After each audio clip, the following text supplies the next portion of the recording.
বন্ধুরা, আজ আমি বিশেষ ধরনের কিছু কাঠের টুকরো ভালোভাবে ধুয়ে পরিষ্কার করে নিব। আর হ্যাঁ বন্ধুরা, আজ আমি কি বানাচ্ছি তোমরা যদি এর নাম জেনে থাকো তাহলে অবশ্যই কমেন্টে জানাবে। প্রথমে আমি কমলা থেকে কমলার খোসা আলাদা করে নিব। এরপর লেবু গাছ থেকে কিছু ভালো লেবুর পাতা ছিঁড়ে নিব। এখন কমলার খোসা আর লেবুর পাতাগুলো রোদে ভালোভাবে শুকাতে দিব।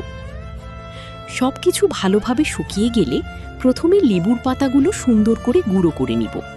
লেবুর পাতা গুঁড়ো হয়ে গেলে এবার কমলার খোসাগুলোও ভালোভাবে গুঁড়ো করে নিব। এরপর আগে থেকে রেখে দেওয়া কাঠের টুকরোগুলোও গুঁড়ো করে ফেলব। Soft emphasis. এখন লেবুর খোসা গরম পানি দিয়ে সিদ্ধ করে সবগুলো গুঁড়ো একসাথে মিশিয়ে তার মধ্যে সেই লেবুর পানি ঢেলে দিব। সব কিছু ভালোভাবে মিশিয়ে কিছুক্ষণ রেখে দিব। কিছুক্ষণ পর দেখা যাবে মিশ্রণটা ধীরে ধীরে শক্ত হয়ে গেছে। এখন একটি মেশিনের সাহায্যে এটাকে চিকন ও লম্বা আকারে তৈরি করব। এরপর সাইজ মতো কেটে আবার রোদে শুকাতে দিব।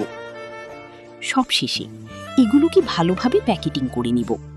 এখন তোমরাই বলো তো আমি আসলে কি বানিয়েছি? অবশ্যই কমেন্টে জানাবে। আর ভিডিওটা ভালো লাগলে চ্যানেলটি সাবস্ক্রাইব করতে ভুলো না।